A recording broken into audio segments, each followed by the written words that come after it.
Okay, good morning, good afternoon, good evening, viewers from wherever you are watching us. We are coming to you live from the Lumumba Medical Center in Kisumu City. It is 2nd of April, a day where the world comes together to celebrate Autism Day.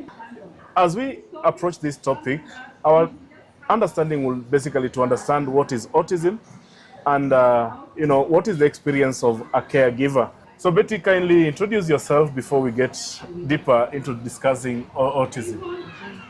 My name is Betty Oyugi. I'm a journalist by profession and a mother to an almost 10-year-old boy who has autism.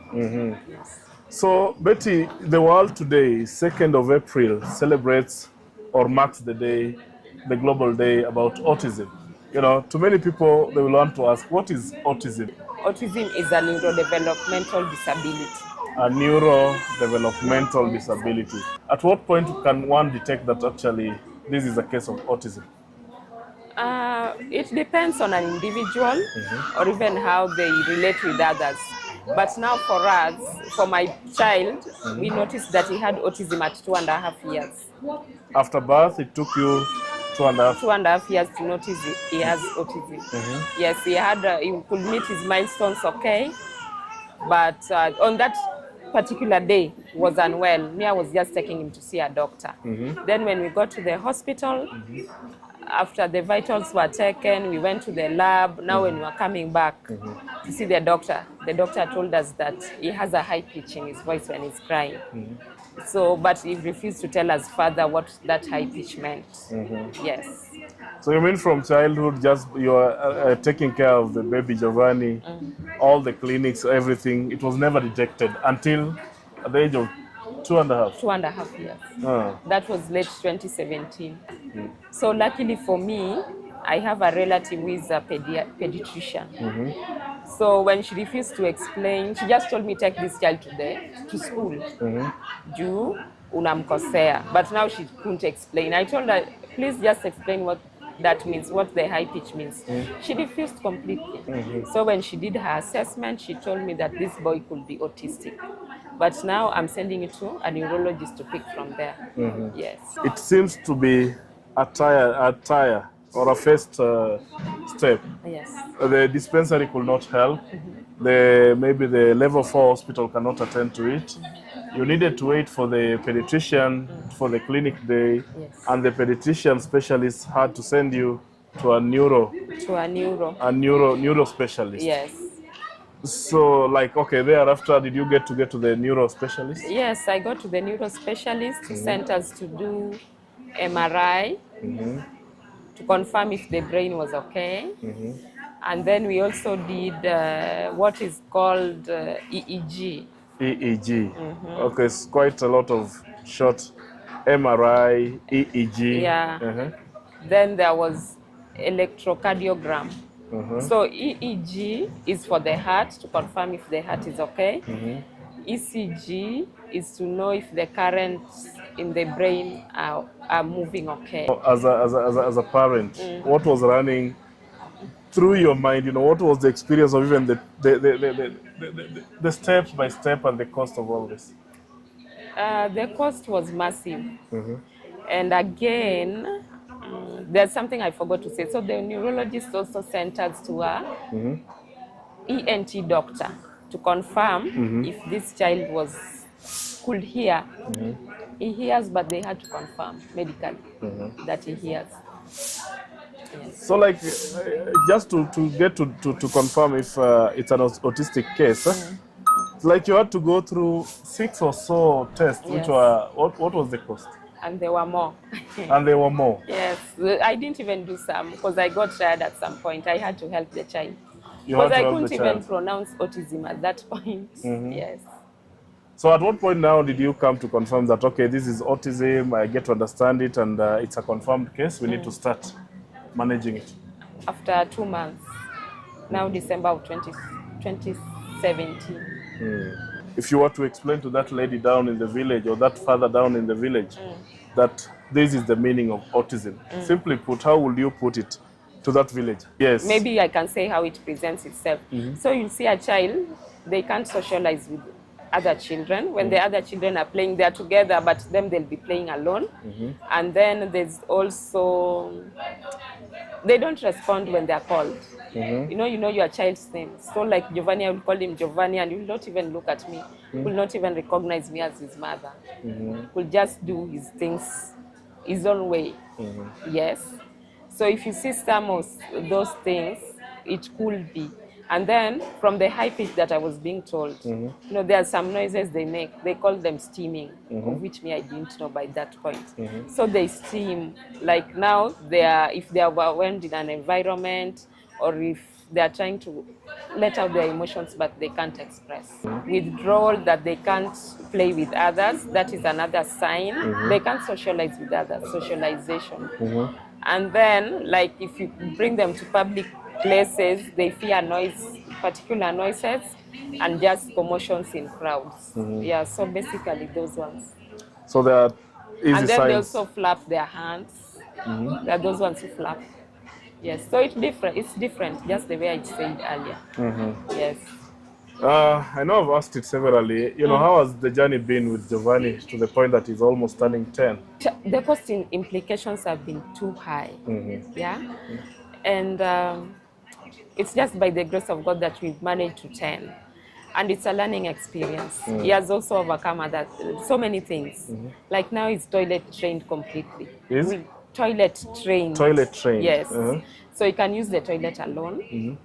He can get one or two things if he wants in the house, like drinking water. He can get his own food. Once he eats, he can clear wherever he's eaten from, clear the table. He can wash dishes. Yes. And so it has also been a learning experience for me. I've learned to be resilient. I've learned to be a fighter for the boy. And that's how I've even become an advocate. You've become now a champion. Yes, a champion for autism. A champion for autism. Yes. You know, I know you're not alone in this world. How was it with your family and your relatives? Were they maybe your support base? Meeting the cost and all this? My family has been my biggest support base. Yes. So when we noticed, now we had confirmed that the boy has autism. They've been there. They can even take care of him. Most of the time I do field work. I'm not even home, but I leave them with him. And he's well taken care of. You can't even notice that I'm not around. Yeah, so I've also had friends like you and others who have been very supportive. Yes, so I have a strong support system. I'm also a member of a support group in Kisumu called Autism Warriors. Autism? Warriors. Autism Warriors, you know, what do they basically do and how do you celebrate being a member of that network? We are parents supporting parents. We are parents with children with autism. Yeah, so we just share our journey together. We meet every month. Where do you get this service? You know, can our public facilities attend to cases of autism or even suspected cases? Yes, our public facilities do. Like in Russia, we have a facility. We have therapies, occupational, and the rest. And even in Lumumba Sub-County Hospital, where we are today. Yes, the county is trying, but only what we don't have at the moment in Kisumu is a speech therapist. A speech therapist? Yes. For me, I did them in private facilities because by then we were still using NHIF. And the process was too long of getting okay to do MRI. The NHIF could pay, but I wanted to get done with that diagnosis. So I had to go the private way. I just raised the funds personally and did, because I don't have a medical cover. So I just paid like for the MRI cash. And the other tests, I had to do them in Nairobi. When you experienced Giovanni, you know, growing and all that, what is that single line that you'll say as a caregiver, you know, this is the way to go, and this is what you need, and always, you know, this is what the kid expects from you? What I would say as a caregiver, be resilient, show love to the child. These children need love. And just let the rest of the community know that you have a special child. Yes, but though you don't really need to treat them as very special, treat them just as other children so that they get their potential. But be resilient, show love to him in private and in public. They need the love. They need the love. Yes. So at some point, are you maybe forced to take the kid to a special school, or maybe You know, government is also promoting integration. Which one did you opt for? For us, we were advised to take him to an inclusive school. They call it inclusive, where Inclusive. there are normal kids and now him, like special. Yes. How is he doing in terms of academics? You know, is he flowing together with the rest, or is somehow not challenged but delayed? He's delayed, just like he was diagnosed with delayed speech. He doesn't speak yet, but there are programs that he does. You know, we do the foundational education. We don't do the normal one. And CBC has also helped us. So, like for him, we've advised that he moves with his peers. In the group of parents and caregivers, Yes. will you say that you benefited, or maybe you've been a help to the rest of the parents? We complement each other, because my strength is not another person's strength. So yeah, we've been helping each other. I know you'll be having maybe a message to the authorities and government on how to better help the caregivers and the parents attend to their autistic children. What is that word, or which areas will you wish that they attend to?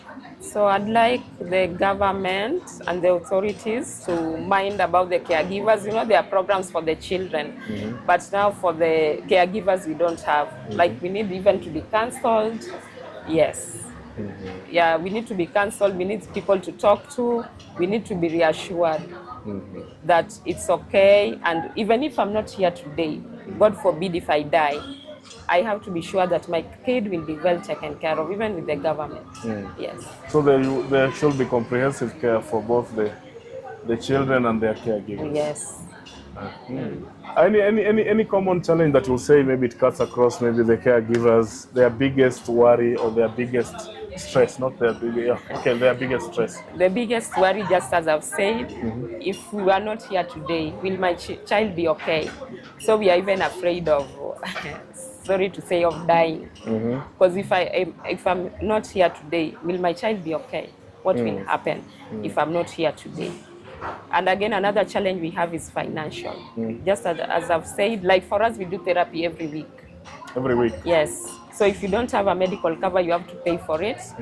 Or you go to a public facility, which the queues are so long. You either have to go very early so you get done with, or you look for a private person to do it for you.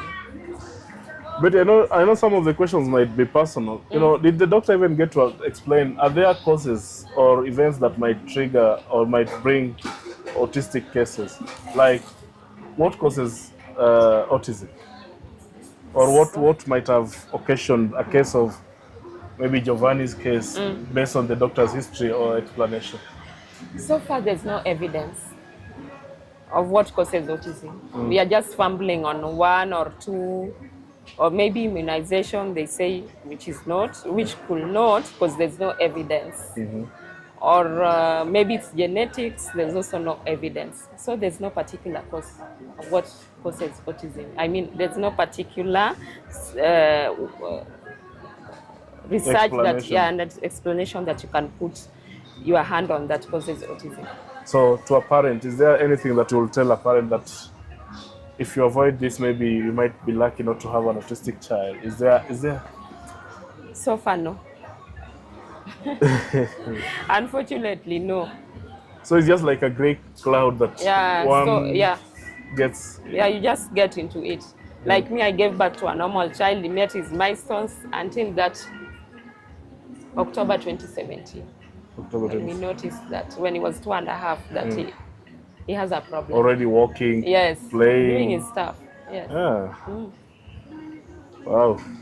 Is there anything that always, as a champion, you wish the public to know, whoever is watching or whoever will be following this interview, that, you feel proud as a caregiver, and you'll always want to tell the other caregiver, maybe who is almost giving up or who is worried, has not started yet. What is normally that word that you feel that if I tell you this, you'll live on or you'll move on strong? Acceptance is key. Just accept. I know accepting is hard. It took me time. I cried, I grieved, but finally I had to accept to help the child. So it begins with acceptance. Once you accept, you'll help the child. So Betty, we appreciate and we wish you all the best in your service as a parent, as a champion, and now maybe as a public educator on autism. You know, what is your dream in this journey that you started with Giovanni and now you become a champion? You know, what are you looking forward to? My dream is to have an autism center in Kisumu, where children with autism and even their caregivers to be cared for, because we don't have such at the moment. What will that center look like? What does it need to have? Or maybe that person, it might be our camera person who might want to fund it. You know, what facility are you looking forward to? A facility basically, that will care for the children wholly, even take schooling, and also take care of their caregivers in terms of their counseling needs, their emotional well-being. The emotional well-being. Yes, because you know, when you are emotionally okay, you can very well take care of a child with special needs. Yes. What are the perception, myths, and even the misinformations that are out here in the public about autism? Like most autism children are as a result of parents. I'll call it African way of trying to say things. That maybe I want to be rich, and now I made my child to have autism so that I'm rich. Yeah, so I used my child to get my riches. And another misconception is that maybe the way I handled my pregnancy, that's why my child is autistic. But for me, I had a normal Successful. pregnancy and a successful one. Just that at 27 weeks I had preeclampsia. Mind. Yes. Yes. It is the World Autism Day, and we have to understand this condition. And the best person to help us understand is the caregiver and the parent. So we welcome the second caregiver, Grace Mbala, also just from within Kisumu. Grace, welcome to, this is Brother Benson TV. Thank and you. And we're actually, focusing on issues mashinani. Okay. So as we mark this global day, what is your understanding of autism and what was your experience as a parent? It's all about the brain. How the brain of an autistic child works is different from how the brain of any normal person works. Yes, so that is my understanding. And I am a parent to an autistic 9-year-old boy. Yes, so it's not been an easy journey experiencing that, because when I realized he was autistic, when I was told that the child is autistic, I didn't know much about autism. It was like a new thing to you. It was like a new thing to me.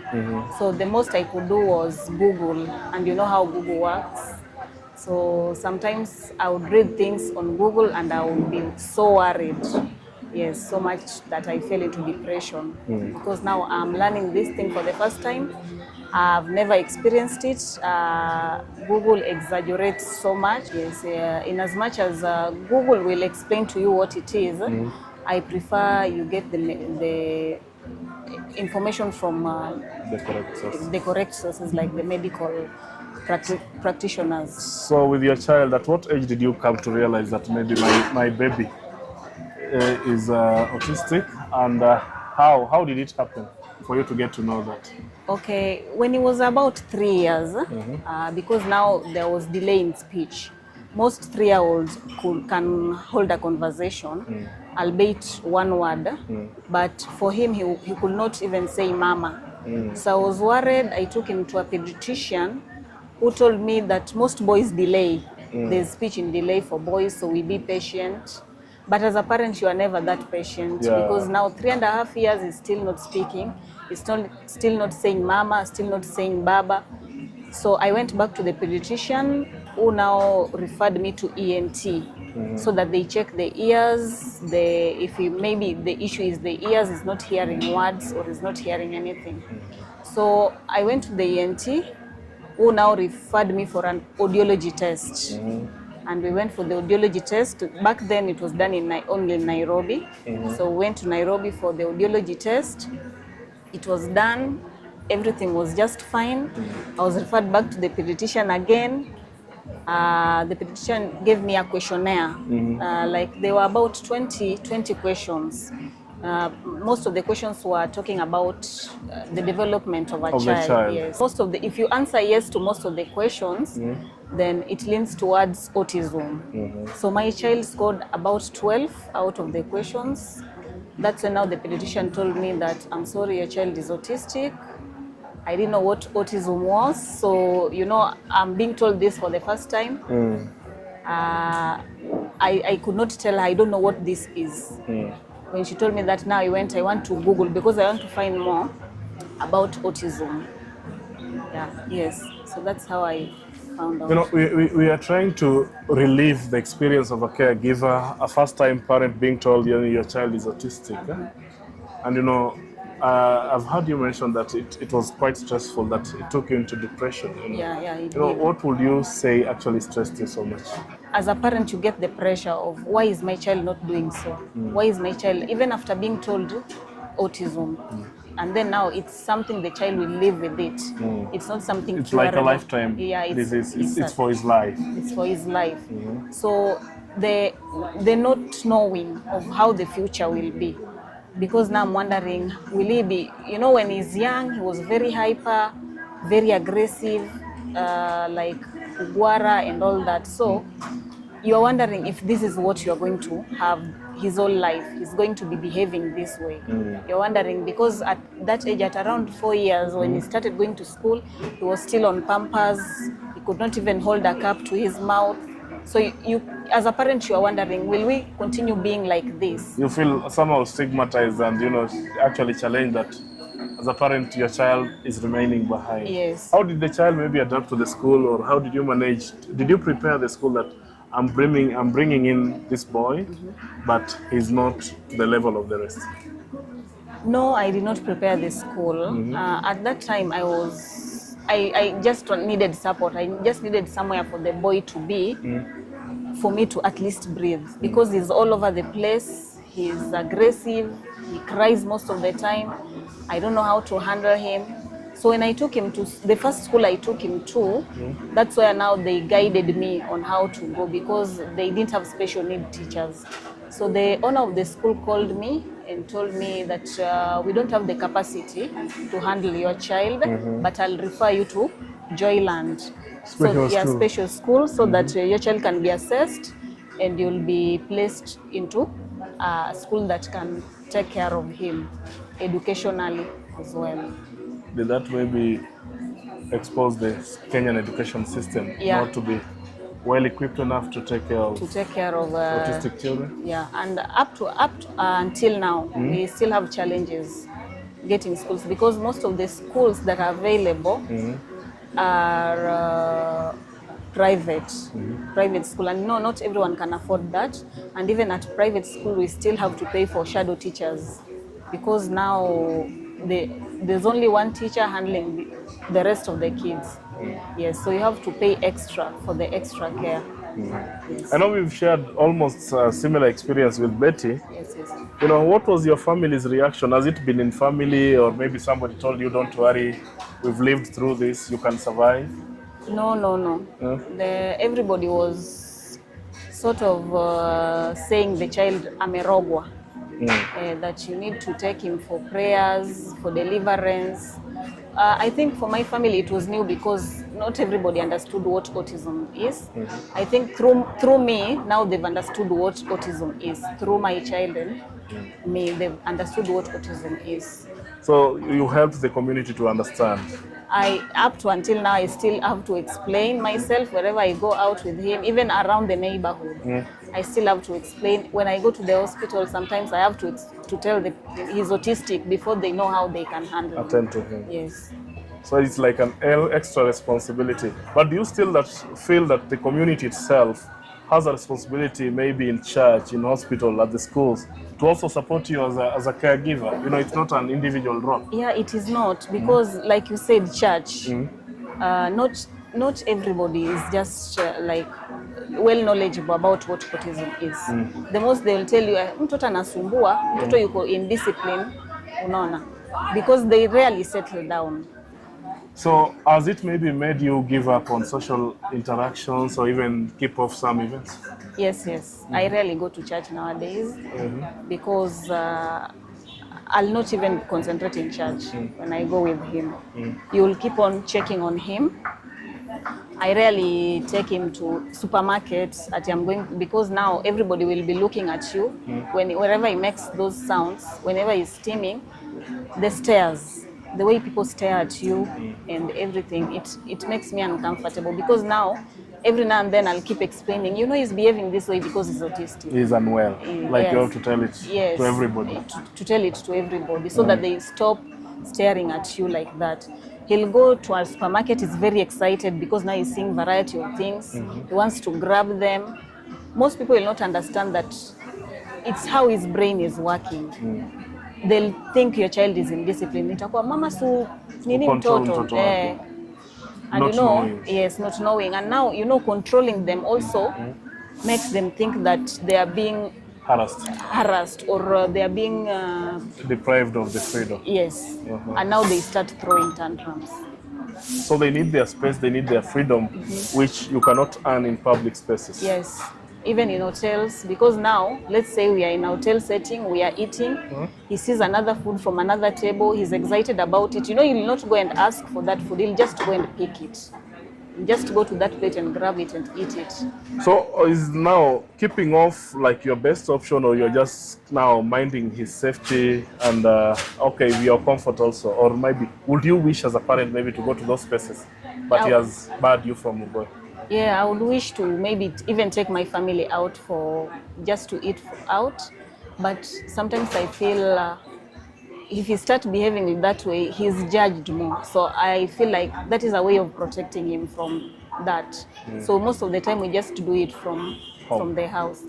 The only place maybe I would take him are child-friendly places like playgrounds where he can swing and everything. Does it maybe need much attention? Has it affected your work and your income? It has, because now I'm grounded. I can't explore opportunities that need me to be like fully there at work. I'll be at work. You've left him with a house girl. She'll be calling you. Your child is throwing tantrums. In as much as we also educate them when they come on how to handle them, sometimes they are also overwhelmed. So you'll have to leave work. So if your work is strict where you can't leave anytime soon, it's a challenge. Because now you'll not even be concentrating, you'll not be productive. All your mind will be at home. What is happening at home? Is he harming himself? Is he destroying things? You see?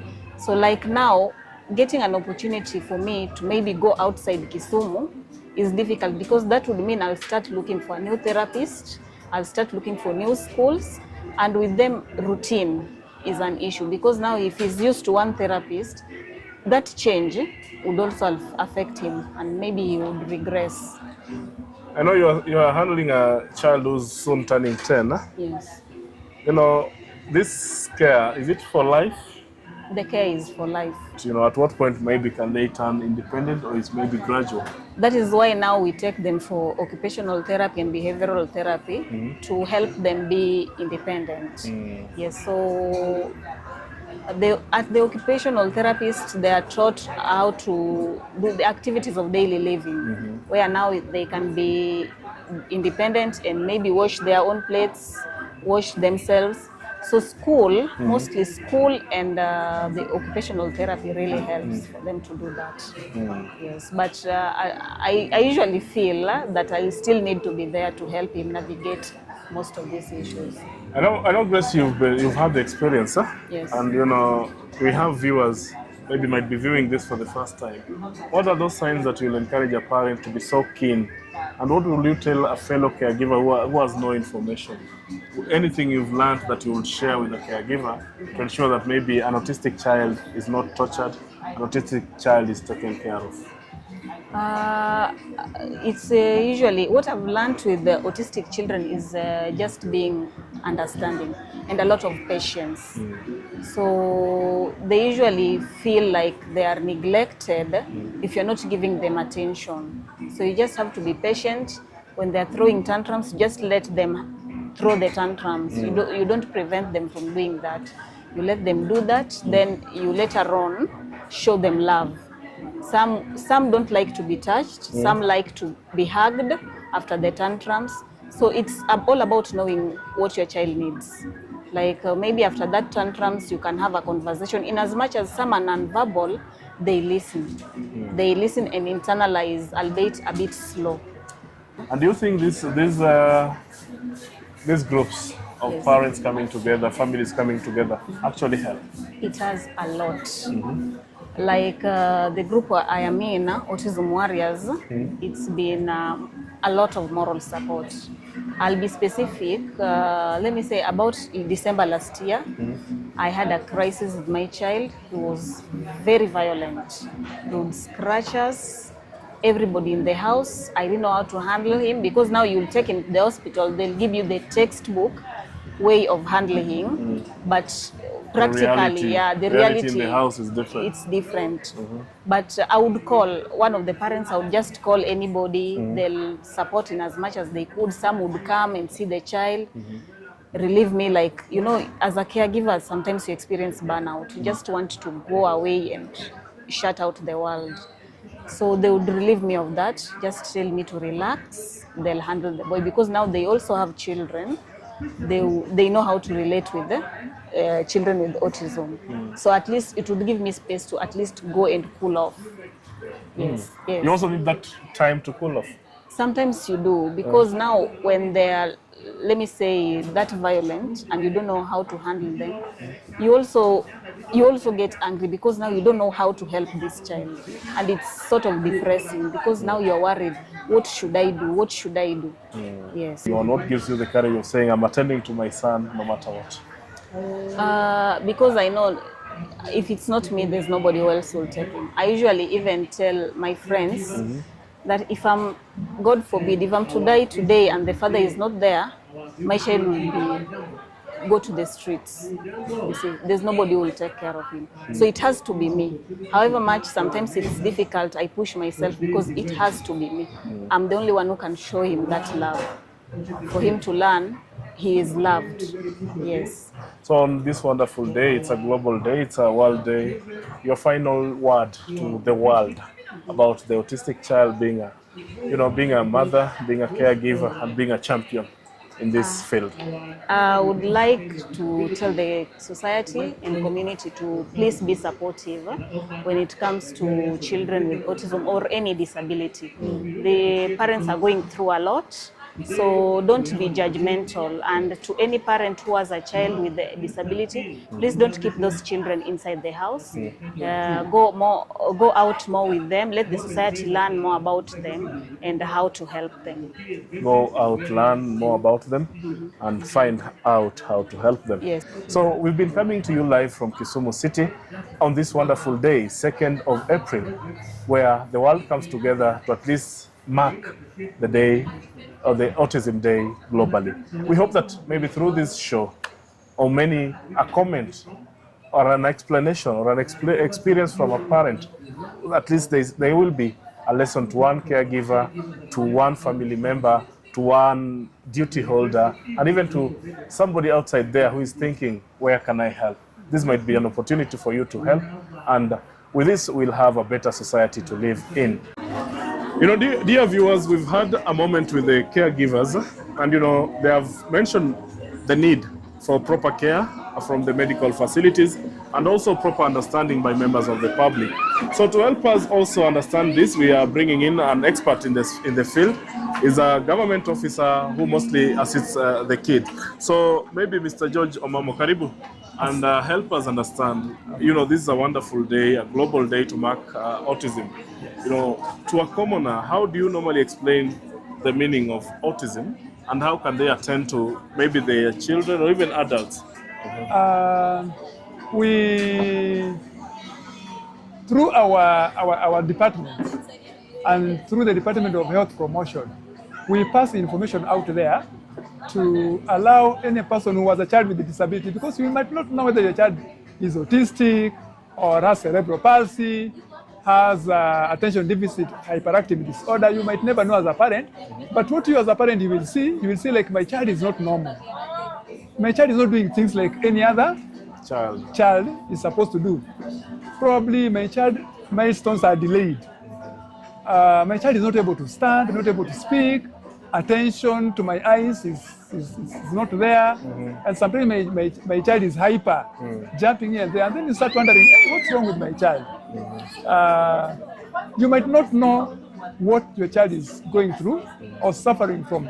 So what we always tell our parents is that if you notice that your child has any deviation from the norm that you know naturally, then you bring this child to the health facility. Now from health facility, we will do various assessments.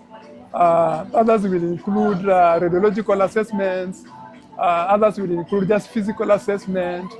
And from there, we are able to place your child and tell you your child has this kind of a condition, or this is what we are suspecting. Then when we do further tests, we confirm. So autistic children are also confirmed in that manner. The most strange thing with autistic children, sometimes you can confuse them at a younger time, because you might think your child is not hearing, yet your child is hearing but is not responding. You might think your child is not seeing you, yet your child is seeing you, but not giving you attention.